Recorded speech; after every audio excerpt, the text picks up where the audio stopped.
Kate, can you tell me about your decision to do a trial? I've always felt or always been interested in determining or knowing what minimal rates of chemicals to our vineyard might be. Obviously we get given guidelines by the suppliers, low rates, medium rates, high rates, but that's what they've determined.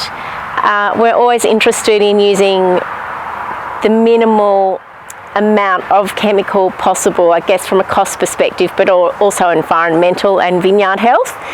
And I feel that a way of determining those levels that would suit us is through researching and trialling.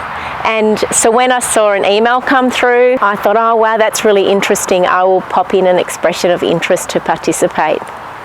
And what have you learned from being involved in the trial? Did you learn about those correct levels that you should be adding? Yeah, well, we actually trialled a fairly new chemical available to vineyards, to the marketplace. It's an organic chemical and one that we're interested in using to replace a more possibly harsher chemical. And so, yes, we, rather than just integrating that into our, across the vineyard into our spray program, it's given us a really good opportunity to actually test this chemical and see if it is effective. And so, yes, that is what we've managed to try. And last season was quite warm and dry, as you know. We did manage to get a positive result that chemical was effective for us under those conditions.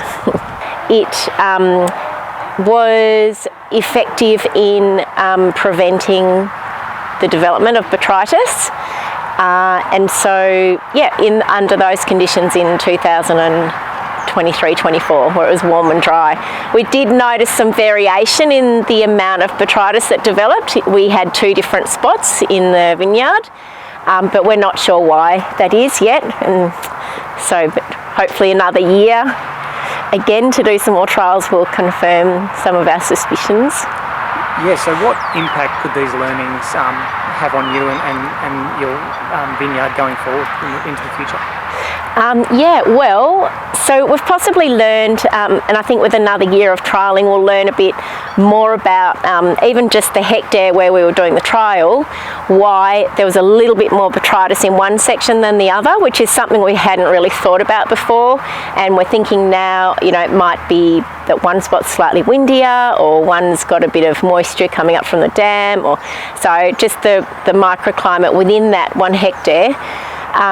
But especially if we get another year of positive results using this chemical, I feel that we would be confident thereafter to use that chemical instead of a more harsh chemical in the future. And that would set to, I guess, have benefits for you and your operation here? Yeah, totally. So we believe that softer chemicals, that aren't as harsh on the vine and not as harsh on the soil or the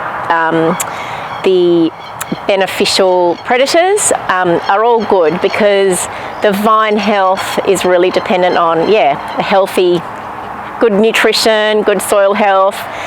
We don't need to be 100% organic, but just healthy vines will really help with disease control and produce great fruit. What did you expect to get out of this trial when you did first sign up? I expected to maybe, because it was with the university and Kathy Evans' team, I think Kathy's really great with all the work she does. I knew that there would be lots of learning opportunities. I wasn't expecting to learn as much about trials as we learnt, but definitely. I just knew that there would be overall benefits with learning, and I could just see that it was an opportunity for learning. Do you think other producers could benefit from being involved in this trial as well? Yeah, absolutely. Definitely. I think especially after another year of the trial, we'll be really confident to conduct our own trials. And I can now see the benefit in actually testing out a new product, if it's going to be part of your vineyard management, testing it out before you adopt it for your whole vineyard. And what was, I guess, required of you in this trial? What was your involvement? Was it very onerous or? No, not really. we had to supply some information on, you know, our spray program, what we have done, what we'd done the previous year with our spray program, our team. So Jordan, who looks after the vineyard, and Oliver, who's in the winery, all participated in our meetings with Kathy and David Page.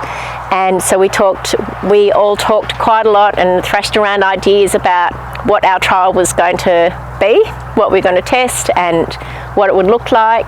So even that process, we learned a lot about, you know, choosing what we were going to try, and it made us think about what was really important to us and what were we interested in, and then selecting a section of the vineyard was interesting as well. And how beneficial was it to have, I guess, access to your researchers during the trial?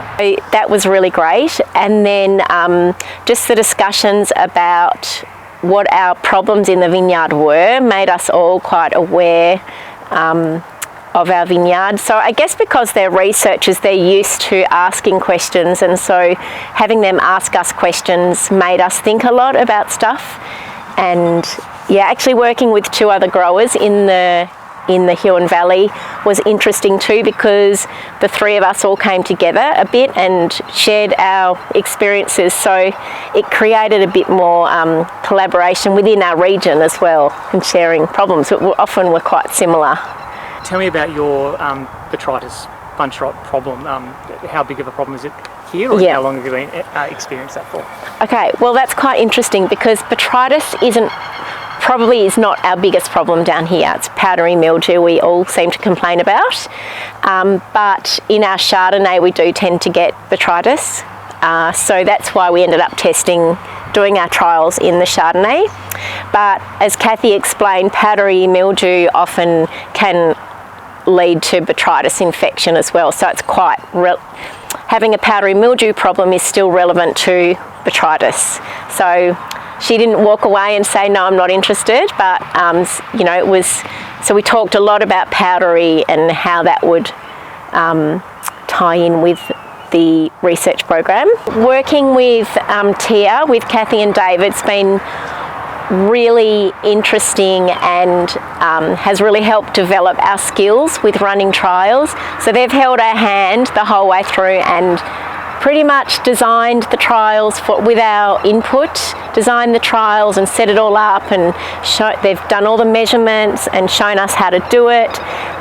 So even next season we'll hopefully be able to take on some of that workload from them, but it's really taught us a lot about how to run a trial scientifically and properly, and to measure it and evaluate it. At the end of the trial, so in June I think it was, all the trial participants met in Campbelltown, and we all shared our what our trials were and our results, and that was such a big day of learning, because everyone had some degree of learning from their trial. All the trials were different, all the locations and microclimates were different, and it was just fascinating how many questions and possibilities and possible answers it all raised. So I'd love the idea of us running our trials again and meeting up again, and I think another year, and what were a whole lot of questions actually may be a whole lot of answers.